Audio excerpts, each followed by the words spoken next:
should read it and make up their own mind. The document will be available online and will be provided to Congress at about 11 o'clock this morning. Look for it at cspan.org if you want to read it for yourself there. And you can watch the press conference that's just about to take place featuring the Attorney General, William Barr.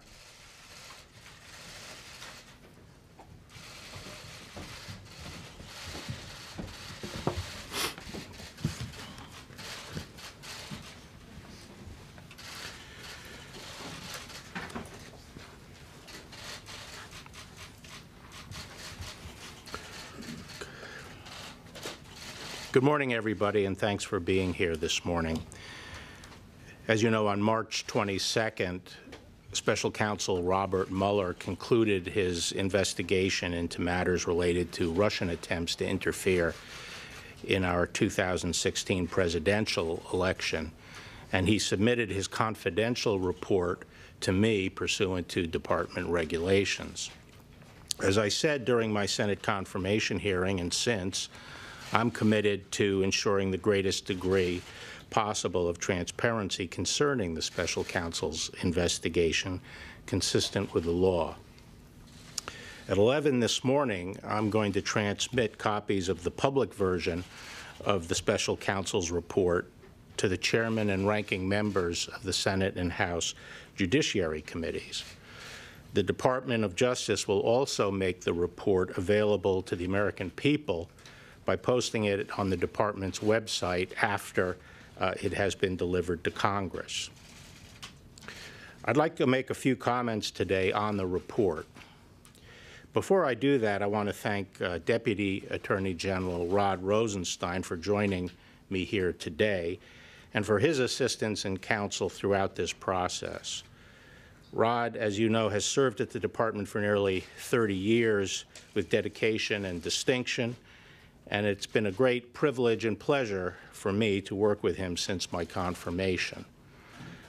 He had well-deserved plans to step back from public service that were interrupted by my asking him to help in my transition. Rod has been an invaluable partner, and I am grateful that he is willing to help me and has been able to see the Special Counsel's investigation through to its conclusion.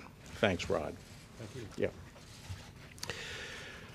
I'd also like to thank Special Counsel Robert Mueller for his service and the thoroughness of his investigation, particularly his work exposing the nature of Russia's attempts to interfere in our electoral process. As you know, one of the primary purposes of the Special Counsel's investigation was to determine whether President Trump's campaign or any individual associated with it conspired or coordinated with the Russian government to interfere in the 2016 election. Volume 1 of the Special Counsel's report describes the results of that investigation. As you will see, the Special Counsel's report states that his, quote, investigation did not establish that members of the Trump campaign conspired or coordinated with the Russian government in its election interference activities. I am sure that all Americans share my concern about the efforts of the Russian government to interfere in our presidential election. As the Special Counsel report makes clear, the Russian government sought to interfere in our election process. But thanks to the Special Counsel's thorough investigation, we now know that the Russian operatives who perpetrated these schemes did not have the cooperation of President Trump or the Trump campaign, or the knowing assistance of any other American for that matter. That is something that all Americans can and should be grateful to have confirmed. The Special Counsel report outlines two main efforts by the Russian government to influence the 2016 election. First, the report details efforts by the Internet Research Agency, a Russian company with close ties to the Russian government, to sow social discord among American voters through disinformation and social media operations. Following a thorough investigation of this disinformation campaign, the Special Counsel brought charges in federal court against several Russian nationals and entities for their respective roles in this scheme. Those charges remain pending, and the individual defendants remain at large. But the special counsel found no evidence that any American, including anyone associated with the Trump campaign, conspired or coordinated with the Russian government or the IRA in this illegal scheme. Indeed, as the report states, quote, the investigation did not identify evidence that any U.S. person knowingly or intentionally coordinated with the IRA's interference operation, unquote. Put another way, the special counsel found no collusion by any Americans in IRA's illegal activities. Second, the report details efforts by the Russian military officials associated with the GRU, the Russian Military Intelligence Organization, to hack into computers and steal documents and emails from individuals associated with the Democratic Party and Hillary Clinton's campaign for the purpose of eventually publicizing these documents. Obtaining such unauthorized access into computers is a federal crime. Following a thorough investigation of these hacking operations, the special counsel brought charges in federal court against several Russian military officers for their respective roles in these illegal hacking operations. Those charges are still pending, and the defendants remain at large. But again, the special counsel's report did not find any evidence that members of the Trump campaign or anyone associated with the campaign conspired or coordinated with the Russian government in these hacking operations. In other words, there was no evidence of the Trump campaign collusion with the Russian government's hacking. The special counsel's investigation also examined Russian efforts to publish stolen emails and documents on the Internet. The special counsel found that after the GRU disseminated some of the stolen documents to entities that it controlled, DC Leaks and Guccifer 2, the GRU transferred some of the stolen materials to WikiLeaks for publication. WikiLeaks then made a series of document dumps. The special counsel also investigated whether any member or affiliate of the Trump campaign encouraged or otherwise played a role in these dissemination efforts. Under applicable law, publication of these types of material would not be criminal unless the publisher also participated in the underlying hacking conspiracy. Here, too, the special counsel's report did not find that any person associated with the Trump campaign illegally participated in the dissemination of the materials. Finally, the special counsel investigated a number of links or contacts between the Trump campaign officials and individuals connected with the Russian government during the 2016 presidential campaign. After reviewing these contacts, the special counsel did not find any conspiracy to violate U.S. law involving Russian-linked persons and any persons associated with the Trump campaign. So that's the bottom line. After nearly 2 years of investigation, thousands of subpoenas, hundreds of warrants, and witness interviews, the special counsel confirmed that the Russian government sponsored efforts to illegally interfere with the 2016 presidential election, but did not find that the Trump campaign or other Americans colluded in those efforts. After finding no underlying collusion with Russia, the special counsel's report goes on to consider whether certain actions of the president could amount to obstruction of the special counsel's investigation. As I addressed in my March 24th letter, the special counsel did not make a traditional prosecutorial judgment regarding this allegation. Instead, the report recounts 10 episodes involving the president and discusses potential legal theories for connecting those activities to the elements of an obstruction offense. After carefully reviewing the facts and legal theories outlined in the report, and in consultation with the Office of Legal Counsel and other department lawyers, the Deputy Attorney General and I concluded that the evidence developed by the special counsel is not sufficient to establish that the president committed an obstruction of justice offense. Although the Deputy Attorney General and I disagreed with some of the special counsel's legal theories and felt that some of the episodes examined did not amount to obstruction as a matter of law, we did not rely solely on that in making our decision. Instead, we accepted the special counsel's legal framework for purposes of our analysis and evaluated the evidence as presented by the special counsel in reaching our conclusions. In assessing the President's actions discussed in the report, it is important to bear in mind the context. President Trump faced an unprecedented situation. As he entered into office and sought to perform his responsibilities as president, federal agents and prosecutors were scrutinizing his conduct before and after taking office and the conduct of some of his associates.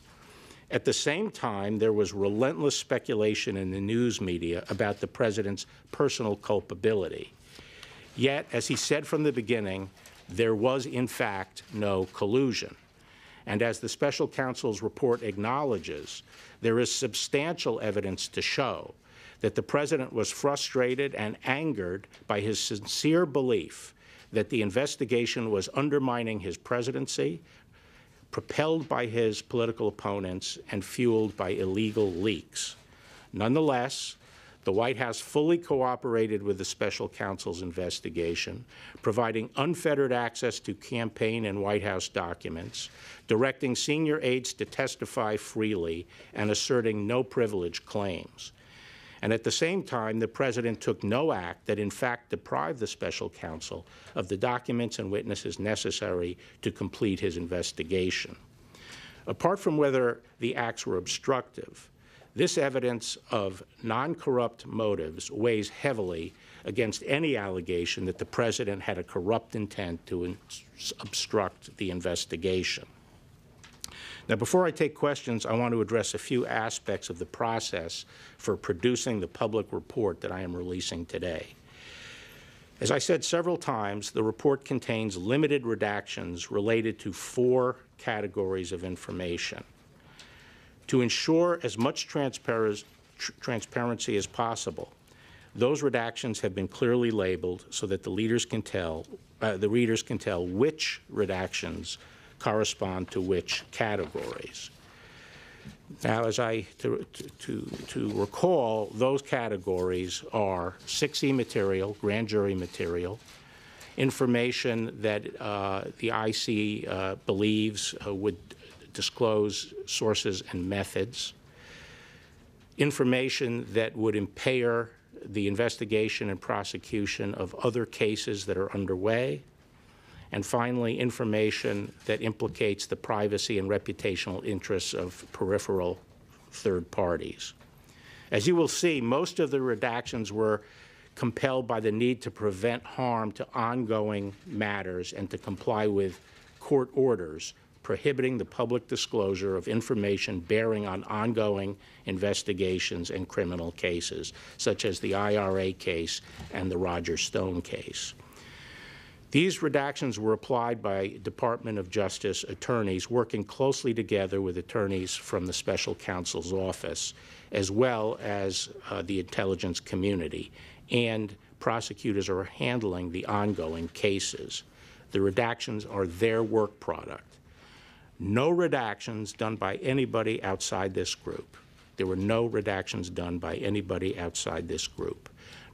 No one outside this group proposed any redactions, and no one outside the department has seen the unredacted report, with the exception of certain sections that were made available to IC, the intelligence community, for their advice on protecting intelligence sources and methods. Consistent with longstanding executive branch practice, the decision whether to assert executive privilege over any portion of the report rested with the President of the United States. Because the White House had voluntarily cooperated with the special counsel, significant portions of the report contained material over which the President could have asserted privilege, and he would have been well within his rights to do so. Following my March 29th letter, the Office of the White House Counsel requested the opportunity to review the redacted version of the report in order to advise the President on the potential invocation of privilege, which is consistent with long-standing practice. Following that review, the President confirmed that in the interest of transparency and full disclosure to the American people, he would not assert privilege over the Special Counsel's report. Accordingly, the public report I am releasing today contains redactions only for the 4 categories that I previously outlined, and no material has been redacted based on executive privilege.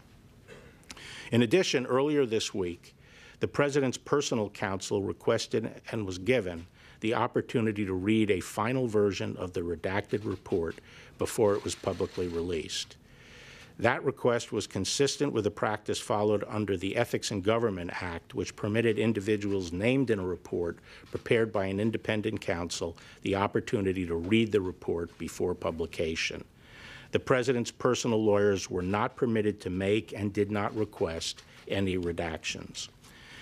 In addition to making the redacted report public, we are also working with Congress to accommodate their legitimate oversight interests with respect to the Special Counsel's investigation. We have been consulting with Chairman Graham and Chairman Nadler through this process, and we will continue to do so. Given the limited nature of the redactions, I believe that the publicly released report will allow every American to understand the results of the Special Counsel's investigation. Nevertheless, in an effort to accommodate congressional requests, we will make available, subject to appropriate safeguards, to a bipartisan group of leaders from several congressional committees, a version of the report with all redactions removed, except those relating to grand jury information. Thus, these members of Congress will be able to see all of the redacted material for themselves, with the limited exception of that which, by law, cannot be shared. I believe that this accommodation, together with my upcoming testimony before the Senate and House Judiciary Committees, will satisfy any need Congress has for information regarding the Special Counsel's investigation.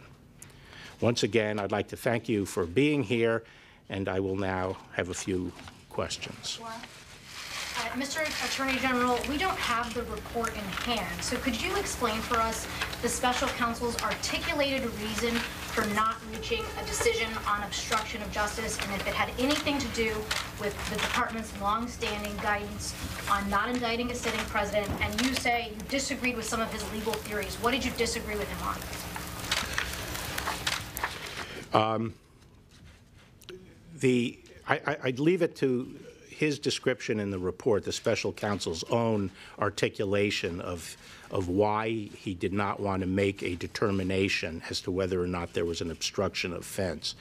But I will say that when we met with him, Deputy Attorney General Rosenstein and I met with him, along with Ed O'Callaghan, who is the Principal Associate Deputy, on March 5th, we specifically asked him about the OLC opinion and whether or not he was taking the position that he would have found a crime but for the existence of the OLC opinion. And he made it very clear several times that that was not his position. He was not saying that but for the OLC opinion he would have found a crime. He made it clear that he had not made the determination that there was a crime. Did you disagree with him on? May I follow up on that, Mr. Attorney General? What did you disagree with him on?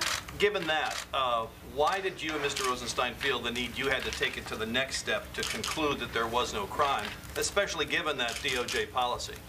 Well, the very prosecutorial function and all our powers as prosecutors, including the power to convene grand juries and the compulsory process that's involved there, is for one purpose and one purpose only.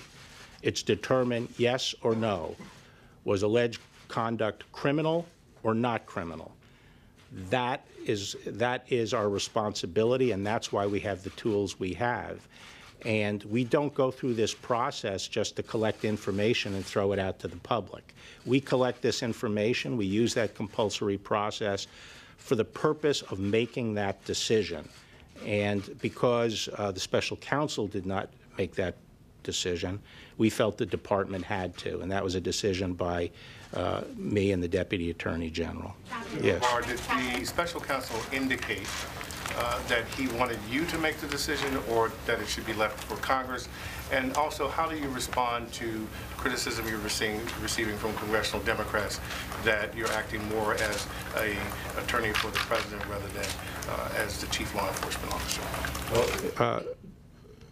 Special Counsel Mueller did not indicate that his purpose was to leave the decision to Congress. I hope that was not his view, since we don't convene grand juries and conduct criminal investigations for that purpose. He did not, I didn't talk to him directly about the fact that we were making the decision, but I am told that his reaction to that was that it was my prerogative as Attorney General to make that decision. Attorney General Barr, Catherine here at Fox News. Hi there. Is there anything you can share today about your review of the genesis of the Russia investigation and whether assets have been provided to investigate? No, today I'm really focused just on the process of releasing this report. Attorney General, senior Democrats in Congress have asked for Robert Mueller himself to testify. Robert Mueller remains a Justice Department employee as of this moment. Will you permit him to testify publicly to Congress? I have no objection to Bob Mueller personally testifying. Mr. Attorney General, it's not the Democrats who have questioned some of the process here. A Republican-appointed judge on Tuesday said you have, quote, created an environment that has caused a significant part of the American public to be concerned about these redactions. You cleared the president on obstruction. The president is fundraising off of your comments about spying. And here you have remarks that are quite generous to the president, including acknowledging his feelings and his emotions. So what do you say to people on both sides of the aisle who are concerned that you are trying to protect the president? Well, actually, the statements about his sincere beliefs are recognized in the report, that there was substantial evidence for that. So I'm not sure what your basis is for saying that I'm being generous to the president. You face an unprecedented situation. It just seems like there's a lot of effort to go out of your way to acknowledge how this. Well, is there another precedent for it? No, but it's unusual. Okay, so unprecedented is an accurate description, isn't it? Yes. Okay. What do you say to people who are concerned that you are trying to protect the president? Eric? There's a lot of public interest in the absence of the special counsel and members of his team. Was he invited to join you up on the podium? Why is he not here? This is his report, obviously, that you're talking about today. No, it's not. It's a report he did for me as the Attorney General. He is required under the regulation to provide me with a confidential report. I'm here to discuss my response to that report and my decision, entirely discretionary, to make it public, since these reports are not supposed to be made public. That's what I'm here to discuss. Impropriety for you to come out and sort of what appears to be sort of spinning the report before the public gets a chance to read it? Okay, thank you very much. Thank you. Was it a mistake?